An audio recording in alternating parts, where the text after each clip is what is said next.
Welcome, everyone. Starting a new business brings this incredible rush, right? You've got this great idea, you're ready to go, but then, boom, you immediately hit that wall of government acronyms and IRS bureaucracy. Well, in today's explainer, we're going to look at how legitimizing your business, specifically by securing your employer identification number in Texas, is actually a super seamless process once you have the right MAT. So, I have to ask, are you truly ready to make your business official? Because you might have a fantastic idea, maybe even a few paying clients already, but here's the thing. In the eyes of the financial world, your entity is basically invisible until you get this single piece of information.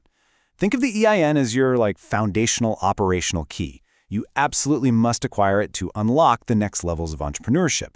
We're talking opening a proper business bank account, running payroll, and just instantly establishing credibility with vendors and partners. Okay, let's dive into this. Here is our highly structured, easy-to-follow roadmap for today. We'll be covering what an IEN is, why you actually need one, the step-by-step application process, the timelines and true costs, and finally, how to avoid those costly application mistakes. All right, Section 1. What is an EIN? So an EIN stands for Employer Identification Number, though you might sometimes hear it called a federal tax ID. It's literally just a simple 9-digit number issued by the IRS to identify your business for tax purposes. The format is easy. 2 digits, a dash, and then 7 more digits. 1-2-3456789. Honestly, just think of it as a social security number, but specifically for your business entity. Seeing the format like that kind of instantly demystifies the whole thing, doesn't it? Moving right along to Section 2. Why you need one. Look, without an EIN, you're stuck using a personal bank account for your business, and that means mixing your money. It is a massive headache at tax time, and it offers zero financial separation. Getting an EIN completely solves this pain point. It draws a clear, undeniable legal line in the sand, allowing you to entirely separate and protect your personal assets from your business revenue. And honestly, the sheer utility of this little 9-digit number is kind of mind-blowing. You need an EIN for almost every major business milestone. You want to open a dedicated business bank account, you need an EIN. Hire employees, file federal taxes, apply for business licenses, you need it for all of that. Even forming an LLC or a corporation requires one. And if you want to work with digital payment processors, like setting up a merchant account with Stripe or PayPal, yep, you guessed it, you need an EIN. It is absolutely crucial, literally the bedrock for building your business credit profile. Now you might be wondering, do I even qualify? Well, rest assured, almost anyone does. Whether you're operating as a sole proprietor, an LLC, a corporation, a partnership, a nonprofit, or a trust, you can get an EIN. And here's a really cool fact. Even non-U.S. residents can often apply to legitimize their U.S.-based operations, so it's incredibly accessible. Let's move to Section 3 and see how this all builds, the step-by-step application process. Okay, before you even think about contacting the IRS, you've got to go through a quick preparation phase. Step 1, form your business, if that applies to you. If you're starting an LLC or a corporation in Texas, you generally need to have your state approval documents in hand first before grabbing that EIN. Actually, scratch that. If you're just a sole proprietor, you can often just apply directly right this second. Step 2 is gathering your required info. You'll need personal details like your legal name and your social security number or I-10, plus your new business name, the business address, and your official start date. Then, Step 3 is determining the responsible party. The IRS basically demands to know who is in charge of this whole operation. That's usually the business owner, a designated LLC member, or a corporate officer. Once you're all prepped, we hit the execution phase. Step 4 is the actual application itself, which we're going to look at a bit more closely in just a second.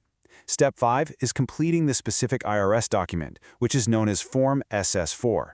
On this form, you're just going to plug in everything we just gathered: your business name, the structure, your reason for applying, how many employees you expect to have, and your industry type. Step 6, that's the victory lap, receiving your EIN. Once approved, the IRS issues this official confirmation notice with your shiny new 9-digit number. And finally, Step 7, use it. Take that number straight to the bank, plug it into Stripe, and get to work. Shifting gears now to Section 4, Timelines and True Costs. So when it comes to the logistics, you've got a few options for applying. Option 3 is doing it by mail, which honestly takes several weeks. Option 2 is faxing the application. And yes, believe it or not, the IRS still heavily relies on fax machines in the modern era.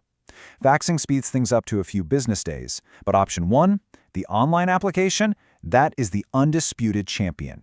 It's the absolute fastest method. In many cases, the processing time is immediate. You hit submit, and boom, you have your number right then and there. Now, I know what you're thinking. What is this going to cost me? Well, let me deliver some high-contrast reassurance for you right now. Unlike almost all other government paperwork, state filing fees, or expensive license renewals, obtaining an EIN directly from the IRS online costs exactly $0. It is completely, 100% free. The IRS online application is free, filing Form SS4 is free, the whole shebang. Please do not let a third-party website trick you into paying hundreds of dollars for something the government gives you for free in like 5 minutes. All right, final section. Section 5. Avoiding costly application mistakes. The absolute most crucial point here is to just slow down. Double-check everything before you hit that submit button. Entering the wrong business name is a huge one. If it doesn't match your state LLC filing perfectly, you're going to run into problems. Selecting the incorrect business structure or putting down the wrong responsible party info can trigger massive tax compliance issues down the line. An incorrect mailing address, that means you might miss critical IRS correspondence. Oh, and a major one, applying multiple times unnecessarily. Look, if the web page hangs or you get a little confused, don't just keep requesting new EINs for the exact same business. Simple errors like a wrong address or applying twice can cause massive, entirely unnecessary delays. So just review your Form SS4 data really carefully.